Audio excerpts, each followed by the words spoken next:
Compañeros, compañeras, siéntese.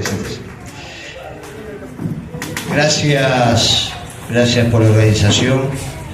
Intendenta, gracias por su presencia. Gracias, compañero, por organizar esto. Gracias a tu familia. Gracias, compañero. Gracias. Sabes que la ley que vos llamaste Evita tiene dos componentes. El primero es que le da el voto a las mujeres. Y el segundo, extremadamente importante, es que permite que las mujeres sean elegidas. No es solo la posibilidad de que las mujeres elijan varones.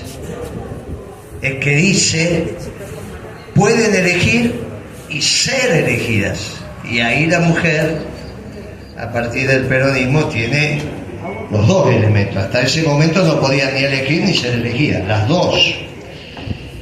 Y de ahí viene la posibilidad de que tengamos hayamos tenido una intendente en Campana. Si no, tendría que haber votado un varón. Claro, esa ley lo que hace, muchachas, van a votar, pero aparte se las puede votar. No es un hecho. Imagínate de cuando estamos hablando lo que significaba eso. Después que ustedes fumaran fue nada. Que usaran pantalones fue nada. La píldora fue nada. Ahí tenés toda la vanguardia de aquella gran revolución femenina con la píldora.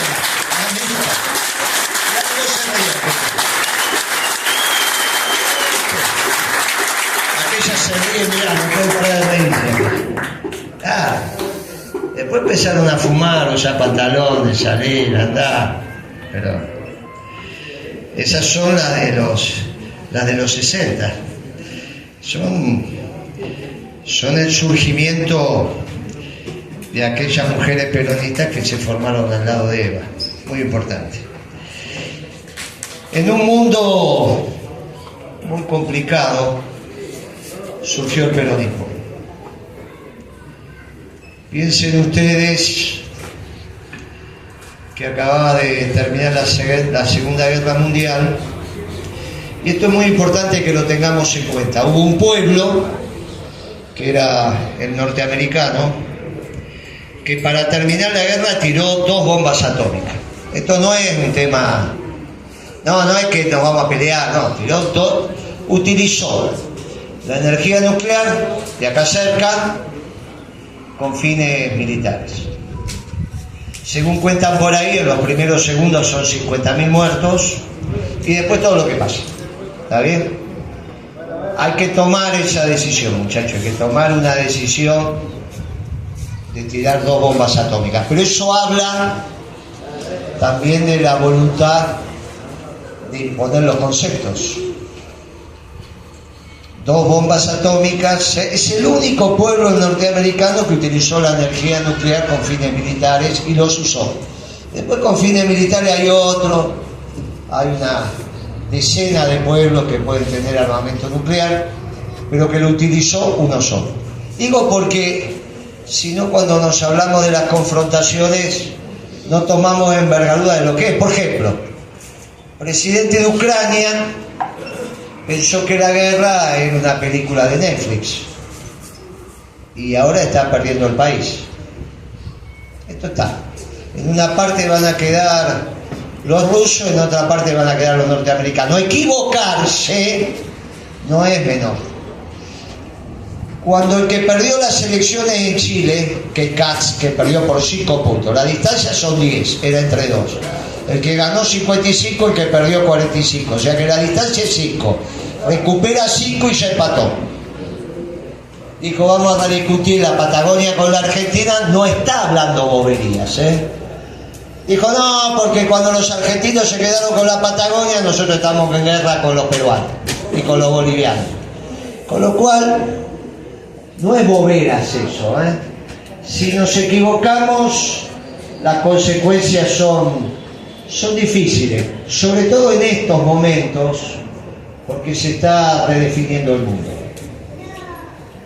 El mundo se empezó a redefinir cuando, después que Occidente termina la Guerra Fría con la Unión Soviética, viene la globalización, que es donde a nosotros nos tocó trabajar. El gobierno que nosotros hicimos con Kirchner fue en el auge de la globalización. Nadie discutía ese tema. Había un pensamiento único. Acá llegaba Felipe González, que seguramente es lo que hoy se llama progresista, a explicarle a Menem que había que vender las empresas públicas, y ese mundo de una sola idea, de una sola manera de pensar, nos tocó a nosotros hacer lo que pudimos hacer, con un mundo en contra. Perón gobernó con el mundo en contra y nosotros gobernamos con el mundo en contra. A los ganadores de la Segunda Guerra Mundial, Perón le dijo: ni la explotación del hombre por el hombre, ni la explotación del hombre por el Estado. Los dos están equivocados. Ahora había que plantarse. Con el mundo en contra hizo lo que hizo. Y nosotros nos logramos juntar en un gobierno muy particular. Un día me preguntó Cristina cuando lo había conocido a Kirchner. Yo le dije en febrero del 2003. Me dijo: no puede ser, si a los 60 días estábamos en el gobierno. Para mayo ya estábamos, las elecciones habían sido en abril. Y le dije: sí, ahí nos conocimos. ¿Y entonces cómo hicieron? Y como los perros callejeros que se olfatean y arman la jauría. ¿Está bien? Son parecidos. Después se cuenta otra historia para los pibes. Cuidado con eso, ¿eh? Cuidado con eso de pensar que Kirchner llegó con todas las respuestas porque sabía todas las preguntas. No sabía ni las preguntas ni sabíamos las respuestas. Teníamos idea de por dónde había que ir, porque éramos hombres y mujeres doctrinarios. Cuidado con eso, porque así también se van construyendo los países. Y este es un momento muy parecido, y por eso nos precisamos entre todos. Y precisamos las instituciones básicas, de las cuales el peronismo tiene una central, que es el movimiento obrero organizado. Kirchner inmediatamente convocó al movimiento obrero organizado. Inmediatamente convocó a Moyano, convocó a Palacio, que todavía estaba vivo, a Gilini, que era el secretario general del sindicato de los docentes de la gestión privada de la educación. La educación es siempre pública, puede ser de gestión pública o de gestión privada, y a todas las tenemos que acompañar, ¿eh? En la esquina de mi casa, yo vivo en Salta y Carlos Calvo, hay una escuela parroquial que todos los pibes del barrio van, ¿eh? Hoy estaban festejando los que se habían graduado, y cumple un rol fundamental, de la Inmaculada Concepción, y así están las universidades y las escuelas primarias y secundarias confesionales, cumplen un rol fundamental. La educación es toda pública, gestión privada. A todas las tenemos que acompañar. De hecho, cuando empezó la educación en la Argentina, no era pública, empezó las universidades vinculadas a los sectores religiosos, por eso se le dice la docta a Córdoba, ¿no? Ahí empezaron las universidades. Ese mundo se terminó, que es el mundo de la globalización, cuando llegó Trump. Llegó Trump, tipo raro, que no es amigo de Macri. A mí Franco Macri me contó, a mí me echó Donald Trump de Estados Unidos. Franco quería hacer lo que hoy es Puerto Madero en Nueva York. ¿Por qué? Y porque los docks son muy parecidos, la edificación inglesa en Nueva York y en el puerto de Buenos Aires. Esos edificios fabulosos, nosotros íbamos ahí, nos colábamos, nos metíamos, yo vivía cerca, jugábamos a la pelota, estaba todo abandonado, después se hizo Puerto Nuevo. Entonces a Franco se le ocurrió hacer lo que hizo después en Puerto Madero en Nueva York. Y avanzó, armó una empresa, invirtió, y le empezaron a decir los muchachos de la construcción de Nueva York: mirá, Franco, que esto no es para vos, mirá, Franco, que esto no es para vos. Una vez, 2 veces, 3 veces. Y la última reunión fue con Donald Trump. Era un pibe. Me lo contó él a mí, en mi despacho, en mi oficina.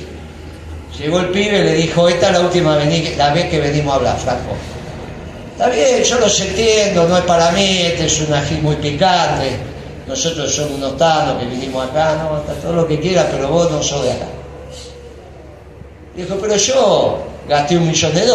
Sí, ya saben. Le abrió el maletín, se lo dio vuelta: acá tenés $1 millón. Cerró el maletín, lo agarró y se vino a hacer Puerto Madero a la Argentina. No son amigos. Lo entrenaron a este y sabe negociar. Y le dieron la medallita de graduación cuando le dijo: la última reunión que tenés es con Franco. Si esto que decimos, que me contó Franco, no es cierto, bueno, no hay ningún problema. Mauricio o alguno va a decir: no, eso no es cierto, lo que cuenta Moreno no es cierto. Ya no está Franco para decir: yo cuento lo que me contó. Este muchacho no es un loquito suelto, no es un muchacho que no, es un orgánico, es un hombre de la clase dirigente norteamericana que vio que el mundo ya no le servía. El mundo que ellos estaban conduciendo, que era el mundo de la globalización, a ellos ya no les servía. Y decidieron cambiar el mundo. La pregunta central es si a dónde va el mundo le sirve o no le sirve a la Argentina. El mundo de la Guerra Fría no le sirvió. El mundo de la globalización menos. Habrá que ver si este mundo nos sirve o no nos sirve.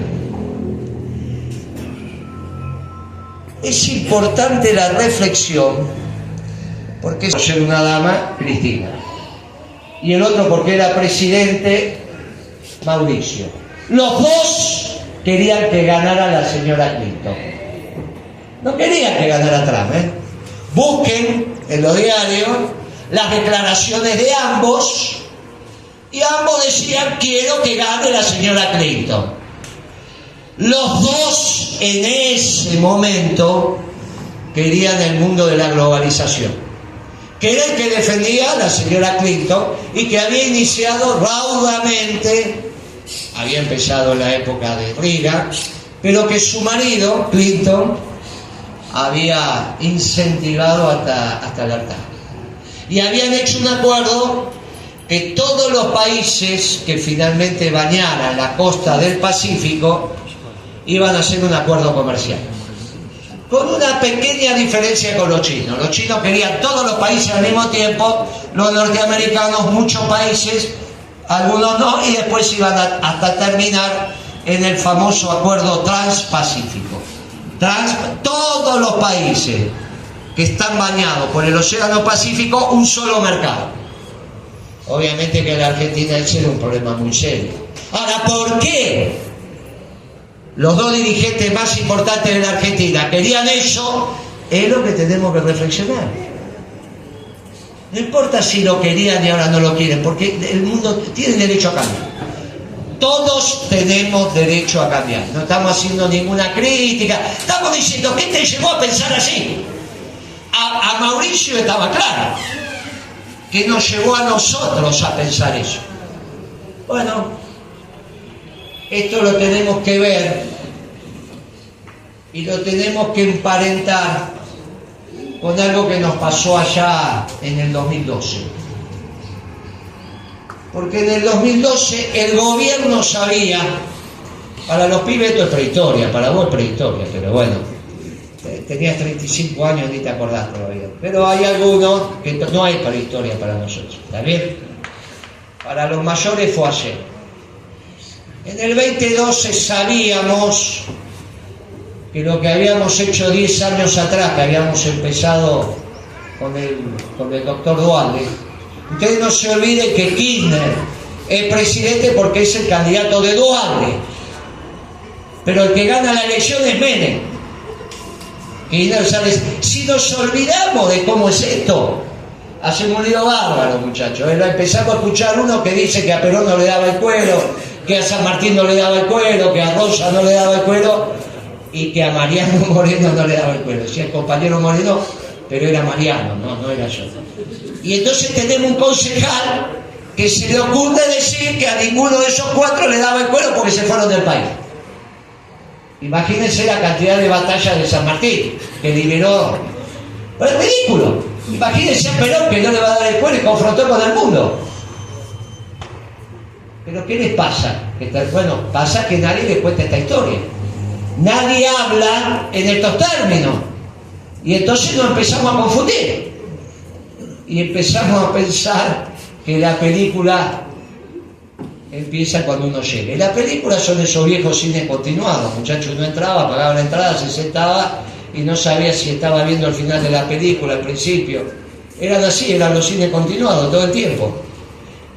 La Argentina es un continuo. Esta historia que había empezado en el 2 y terminó en el 12, conceptualmente, nos puso en un desafío. Esto era la discusión al interior del gobierno. Miren, muchachos, nos está pasando lo mismo que le pasó a Perón en el 52. Algunos habíamos nacido, pero éramos chicos. ¿Qué le pasó a Perón en el 52, aparte de la sequía? Que los europeos querían reconquistar su viejo mercado. Por ejemplo, la mayoría de nosotros acá seguramente tenemos una Pico del Oro en casa. Si tienen mango naranja, o es una Peugeot o es Gerardi. Se van a la casa y se fijan. Después hay otros mangos, está la China. Pero si es la Pico del Oro, que heredamos de nuestro abuelo, o es Peugeot o es Gerardi. Gerardi en Casilda, Santa Fe, Peugeot, francés. Peugeot no es solo auto, es tractores, máquinas, herramientas, es taladro. ¿Está bien? Ahora, en algún momento se dedica a hacer tanques. Segunda Guerra Mundial. Tiene que hacer tanques. Entonces deja de hacer herramientas. ¿Qué hacemos? ¿No tenemos más Pico del Oro? No. Unos tarnos en Casilda hacen una Pico del Oro. Lo que hacen pala, lo que hacen pico, machete, Gerardi. Forja metalúrgica. Afiliado a la UO. Y hacen herramientas. Hacen la Peugeot. La Gerardi. Pico del Oro, Gerardi. Ahora, 7 años después que se terminó la guerra, Peugeot quiere recuperar su mercado en Argentina y trae las Peugeot, las Pico del Oro. Eran buenas, baratas y bonitas. Buenas, baratas y bonitas. Y tenemos un problema. ¿Qué hacemos con la Pico del Oro, Gerardi? Porque si uno te pone un destornillador Felo, un destornillador Celestal, ¿está bien? Te pongo una Pico del Oro. Claro, hay que tomar decisiones ahí, muchachos. A nosotros nos pasó lo mismo. Nos pasó lo mismo en el 2012, porque empezábamos a tener un problema con que del mundo venía mercadería barata.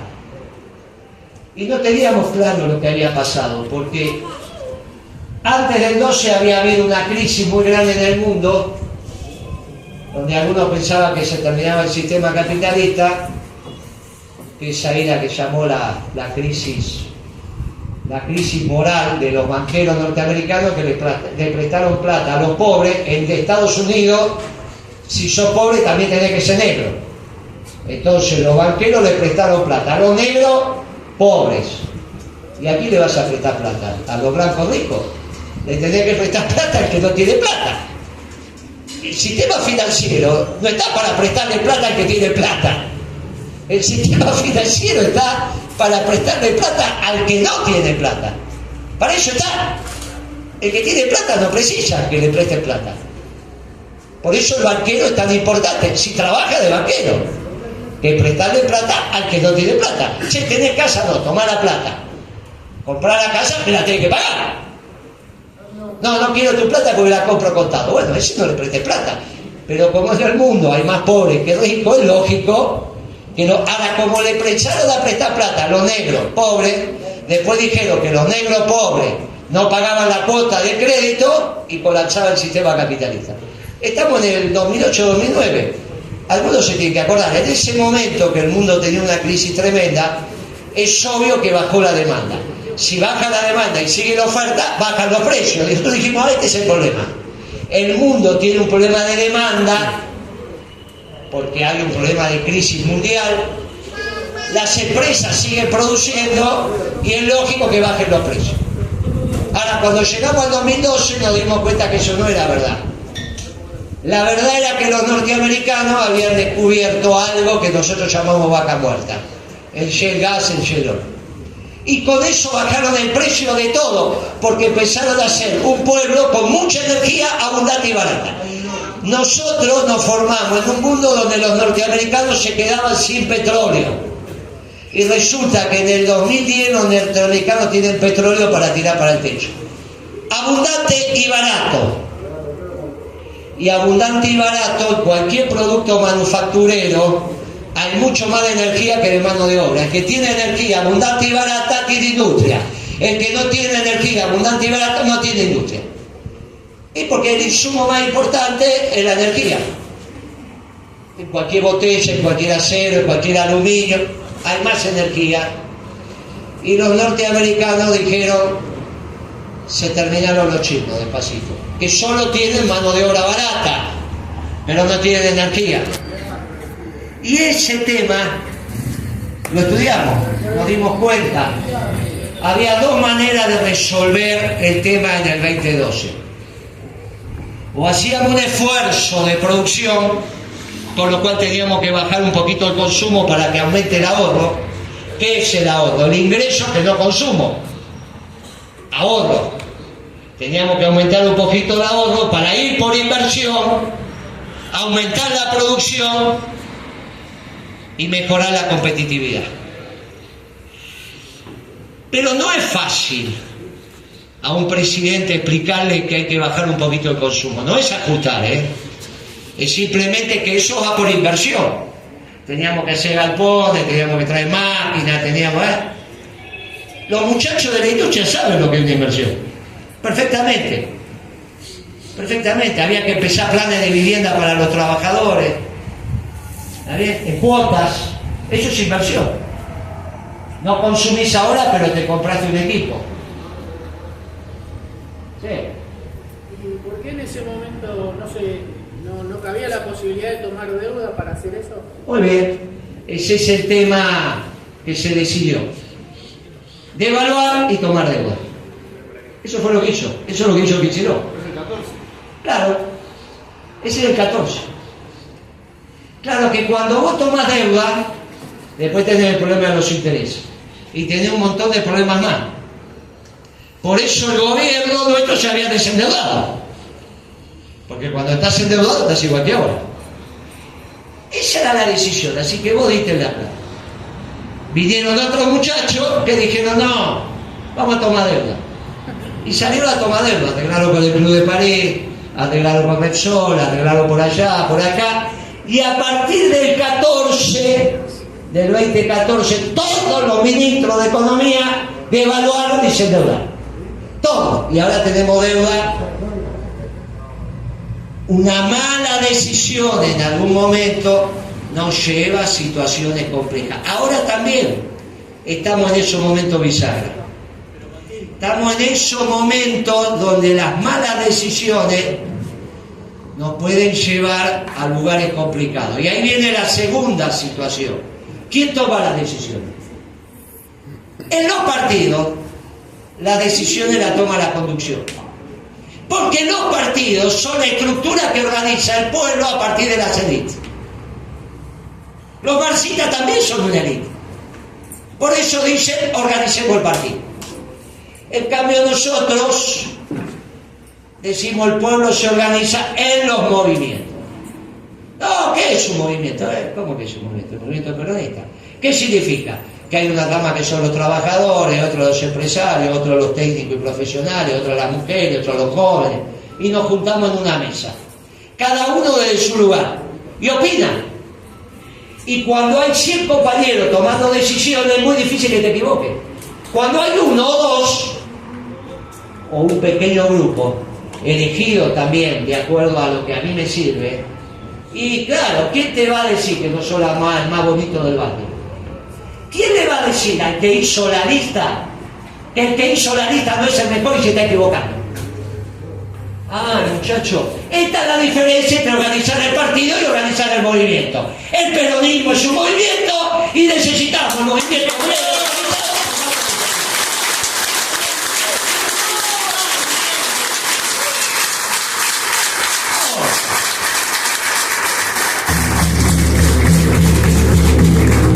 Esa es la parte metodológica. ¿Cómo nos vamos a organizar en el movimiento peronista? ¿Cómo llegamos a las elecciones? Y habrá herramientas electorales, eso lo debe. Pero siempre tenga presente que si alguien arma la lista, es muy difícil decirle a ese que arma la lista que es un giro. ¿Está bien? Es muy difícil. En cambio, en el movimiento, las mujeres le dicen a los varones, los jóvenes le dicen a los adultos, los empresarios le dicen a los obreros, y de alguna manera nos encontramos. No es que el viejo no sabía, el viejo Perón, cómo se tenía que organizar el pueblo. Lo sabía y dijo: organícense porque es lo único que vence al tiempo. Entre la sangre y el tiempo. La organización vence al tiempo.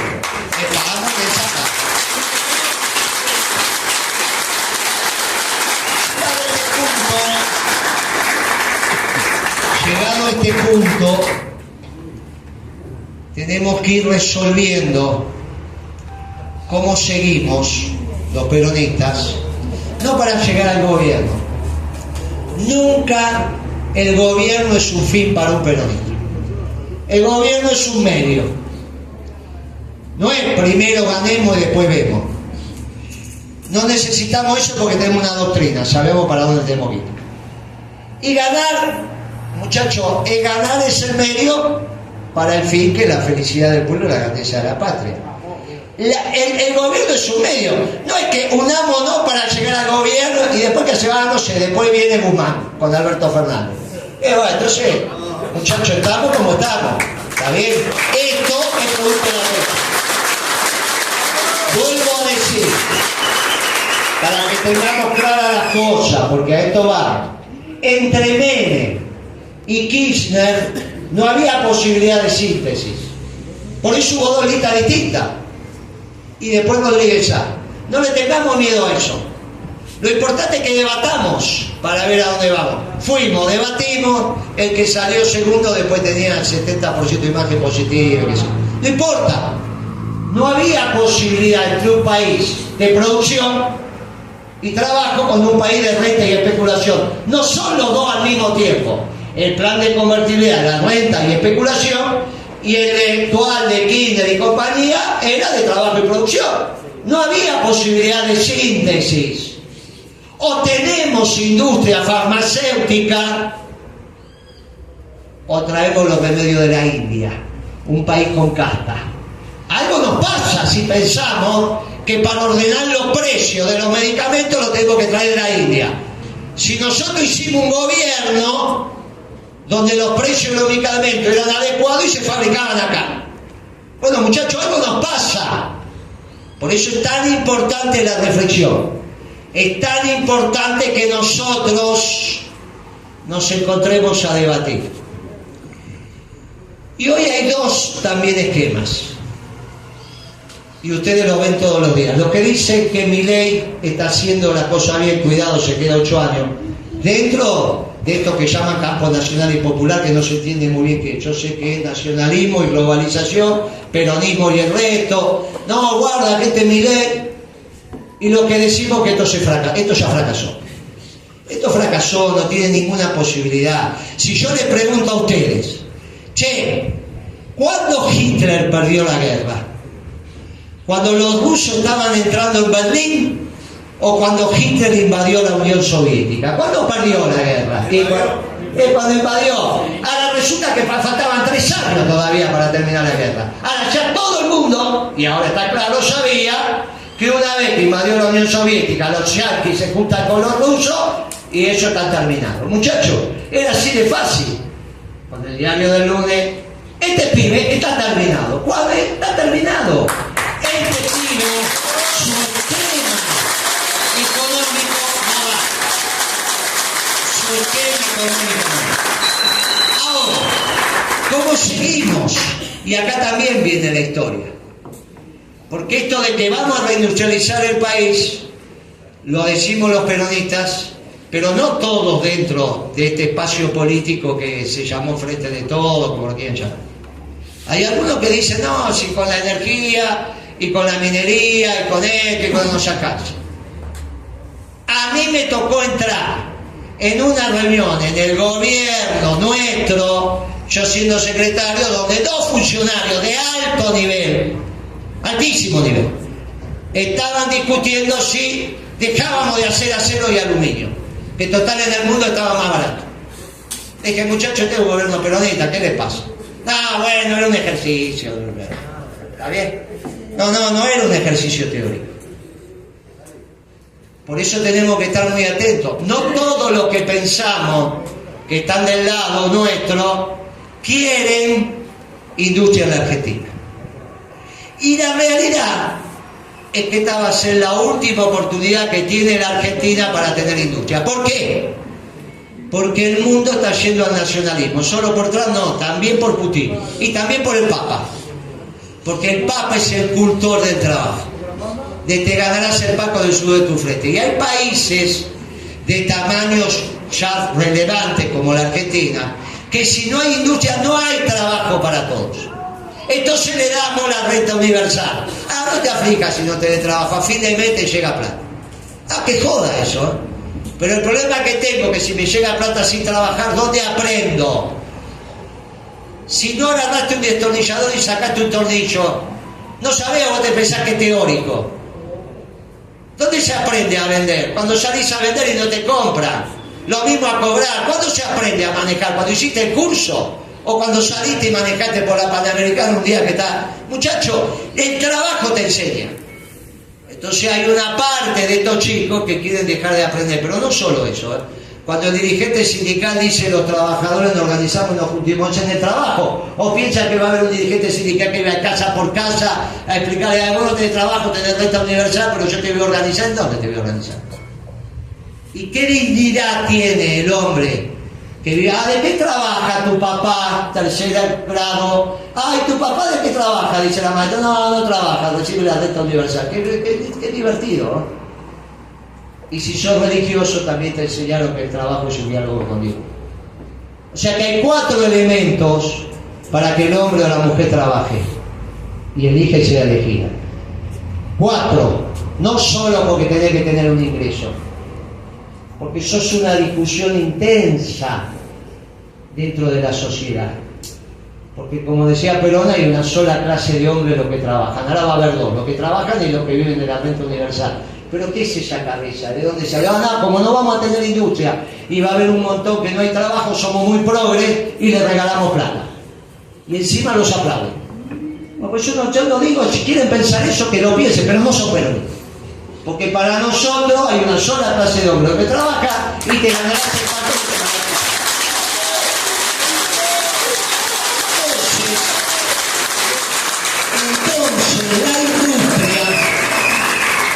Es fundamental y el mundo te lo permite.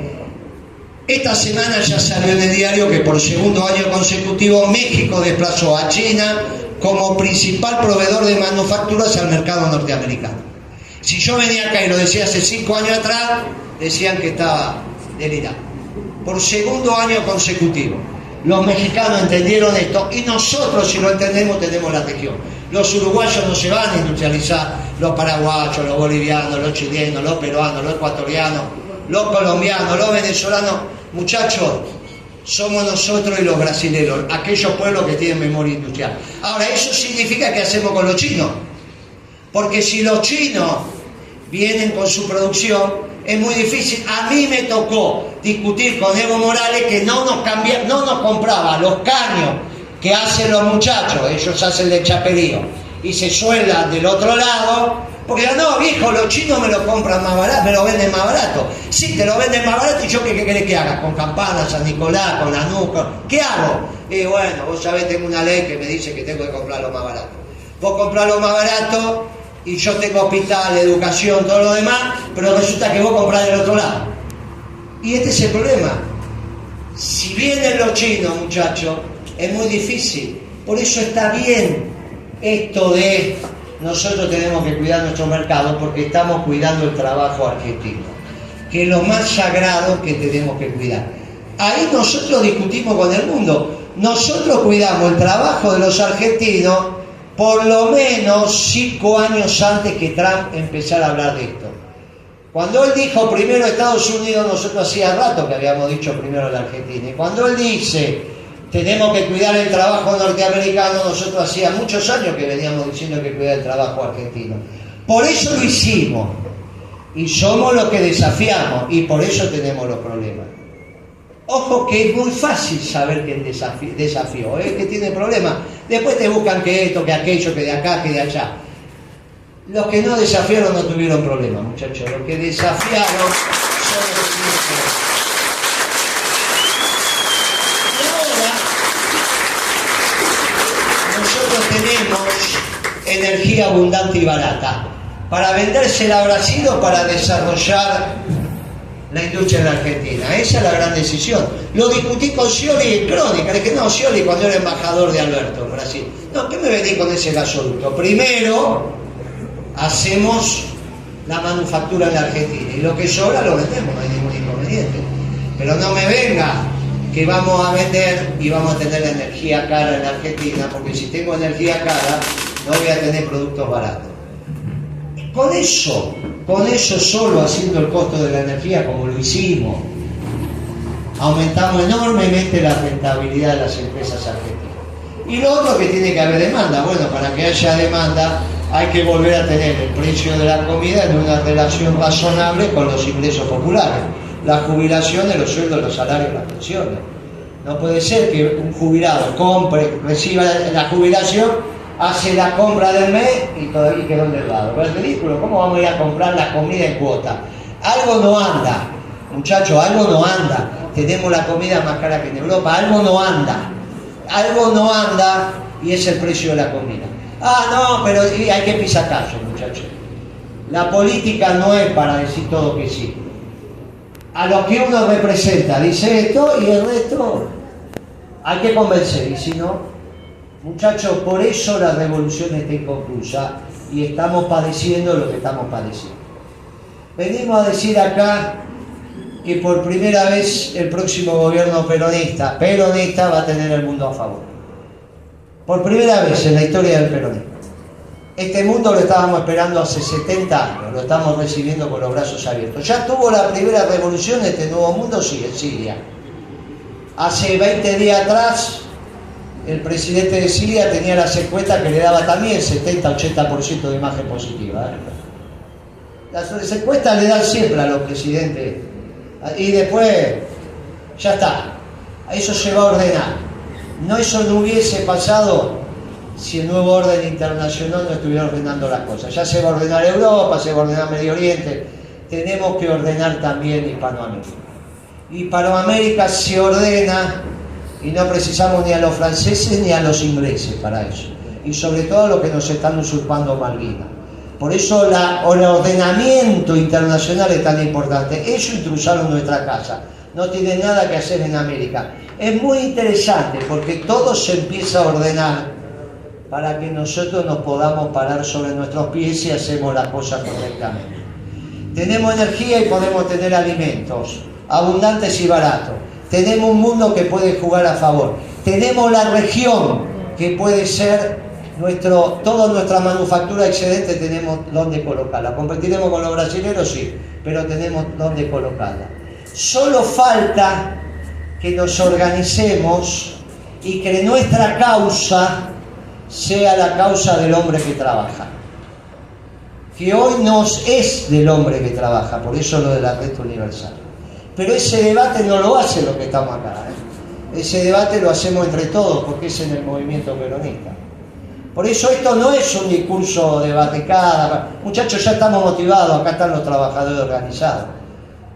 Cuando nosotros decimos, ¿dónde van a estar el 51% de las acciones de YPF que tiene el Estado? Cristina me llama un domingo, me dice, fue difícil lo del Correo, lo habíamos hecho en el 2003. Era la empresa más grande, no por facturación, sino por tamaño, 5.000 sucursales tenía el Correo. Y había que tomarla en horas. No, bueno, ya ni me, ¿qué van a hacer? Vamos a hacer esto. ¿Y dónde van a quedar las acciones de YPF? Bueno, en el Estado. ¿Por qué? Porque al estar en el Estado tenemos que ganar siempre las elecciones. No sea cuestión que viene Macri y lo pone a Aranguren de ministro de Energía. Por suerte eso no pasó, porque si hubiese ganado Macri y lo ponía a Aranguren de ministro de Energía, Aranguren elegía al presidente de YPF. Imagínense lo que nos hubiese pasado si hubiese pasado eso. Por suerte no pasó. Y si pasó, es un lío. Entonces, ¿para qué? Se la sacamos a los gallegos para dárselo a los ingleses. Por eso es muy importante cuando uno estatiza o nacionaliza tener claro dónde van a quedar las acciones. ¿Dónde dice el peronismo que tienen que estar las acciones? En donde dijo Perón que están los que defienden los intereses permanentes de la patria, que no son los cuadros políticos, es el movimiento obrero organizado. Perón enseñó, los únicos que defienden permanentemente al país son los trabajadores organizados. No es muy difícil, es solamente tener la doctrina en la cabeza cuando uno toma decisiones y no se equivoca. Si uno tiene la doctrina en la cabeza y la celeste y blanca dibujada en la piel, no se equivoca. Nunca va a tomar una decisión en contra de los trabajadores. Nunca va a tomar una decisión en contra de la patria. Tu decisión no es esa.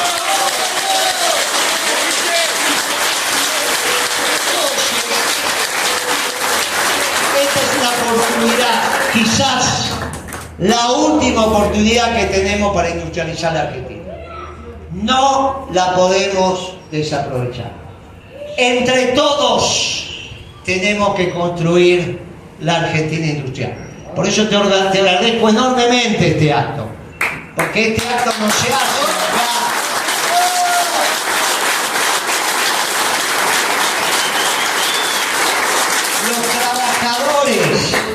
Los trabajadores de Campana están escuchando este discurso, pero mucho más lo está escuchando el capital, que es el que hoy tiene problemas.